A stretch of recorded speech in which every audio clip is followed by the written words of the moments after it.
Hey people, what's going on? It's Jamil, and I'm really excited about these courses I'm setting up. I'm setting up courses for celebrities. Now, I want to tell you something. First and foremost, gang stalking applies to everybody. You can be anybody. Again, the former head of the Los Angeles FBI, Ted Gunderson, who was the head of the LA FBI for over 20 years, got gang stalked. So anybody can get gang stalked. A president can be gang stalked. Somebody who's running for president can be gang stalked. It can happen to anybody.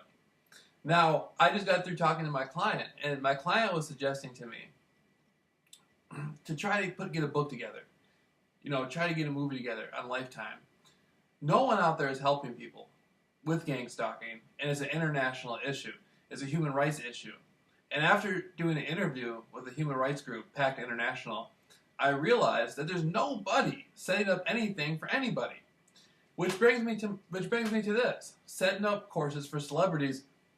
I think Hollywood, as gang stalking is notorious there, and it happens to all kinds of people there. No celebrity has stood up and said anything about it. I'm offering courses, $50 a week, starting at $50 a week. How you can grind through it and beat it. Now, my story is unique. I'm the only person in the world. Jamil Raw is the only person in the world who ever did it and got away with it. I went through many years of conspiracy research. And it wasn't until about 4 years ago that I really started laying interviews down. And I realized something. When you speak, people listen. And so as I'm putting interviews out, and especially the last couple of years, I'm putting many, many interviews out about my thoughts and concepts about government cover-ups involving Jonestown, the Manson family, etc., etc. I'm not realizing that these people are listening to me intently, but I know I'm being heard. Now, what happened was the top fraternal orders and secret societies in the world heard me. And some of them want to see, can this guy break a level of deception? What can he do? It came to a point to where I was set up to be killed in Hollywood, California.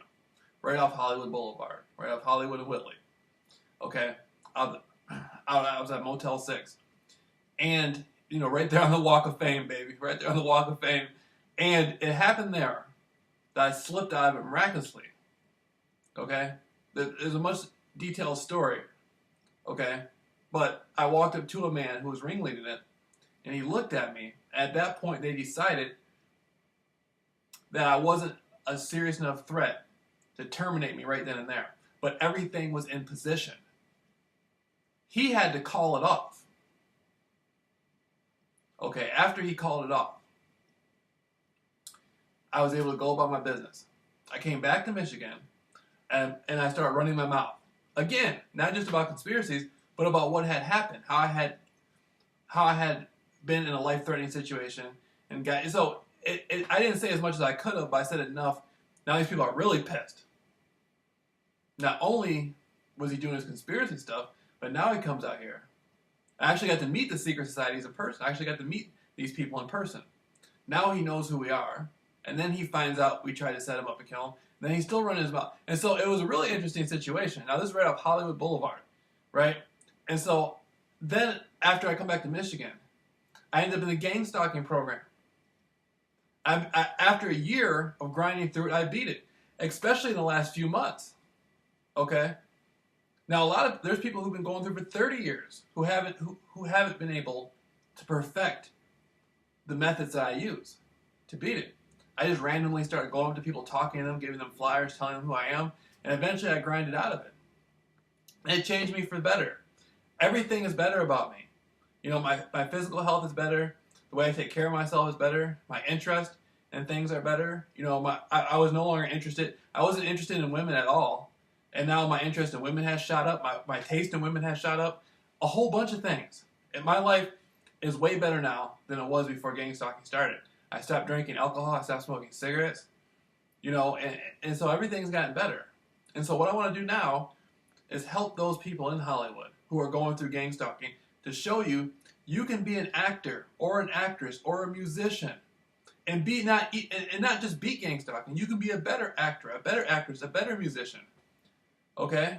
If you're over there at Warner Brothers, somewhere in Burbank, and you're a manager, a production manager, or a director, or whatever you're doing, if you cannot afford for one of your employees or your actor or your actress to be gang stalked, but you can't call it off, you can send me in.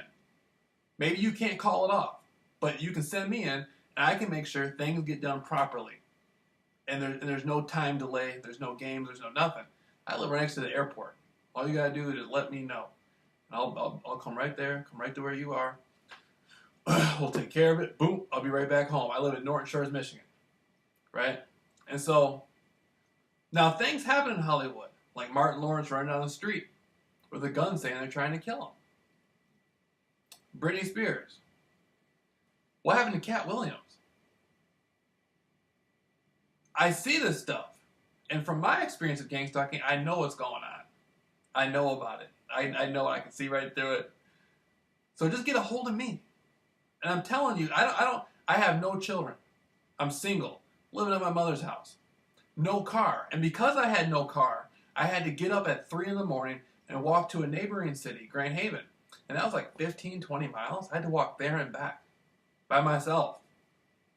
And the whole time I had a jump rope, and I'm hitting the jump rope, and I still use the jump rope now. I'm getting better at it. I can run in place. I can do it on one foot. I can do all this stuff. All because I beat gang stalking. You know? We got to do a thing on Jamil Rawls before and after. Before I gotta lay some stuff down about me before gang stalking and after gang stalking, because I can't even compare my life. My slate's been wiped clean. Spiritually, psychologically, the person I was even 2 weeks ago.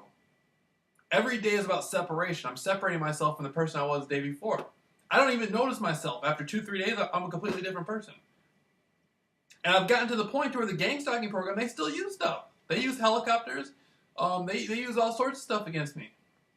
Whatever they have or whatever they use is basically leftovers. There's nothing they have. I've grinded through everything.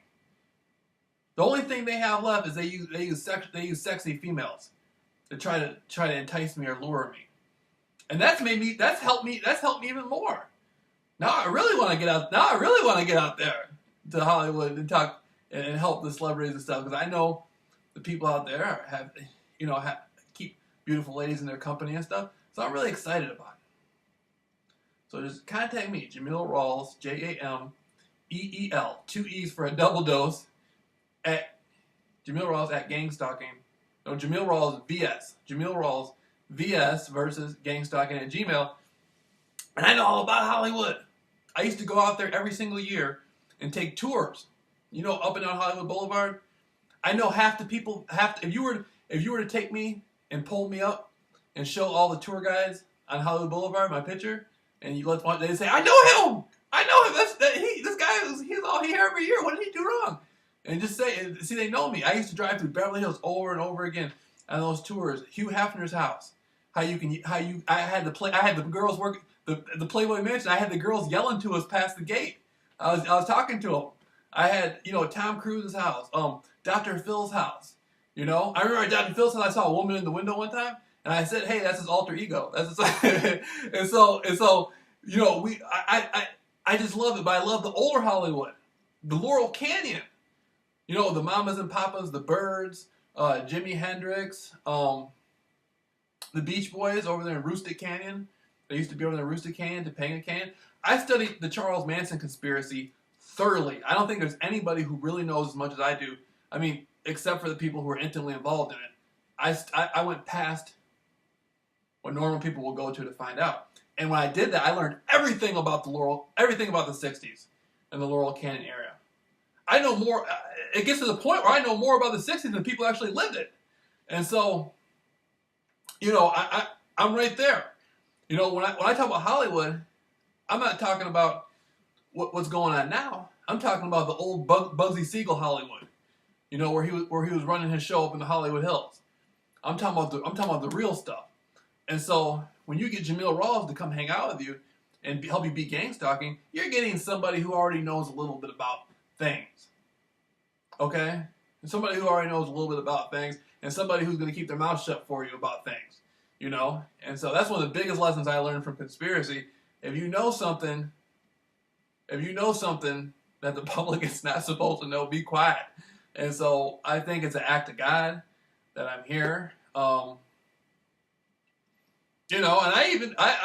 I don't know how the secret societies feel, but I don't got a problem with anybody, man. I'm just trying to grind this out and help people beat gang stalking. I'm not trying to expose the private security sector or come up with something that's going to damage somebody. I'm just trying to help people make a better life for themselves.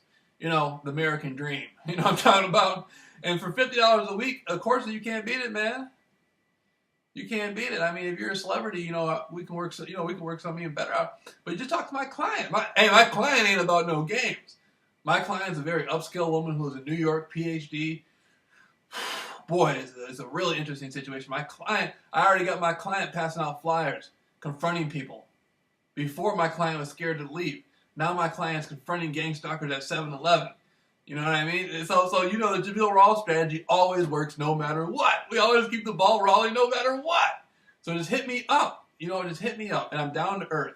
I'm a right brain creative type of person. I have some intellectual perspectives I can attach onto. So if you're talking to me about something historical or you're asking me about something that's current on the news, I give you a pretty well-rounded answer. So just hit me up, JamilRawls vs. Gangstalking at gmail. All right.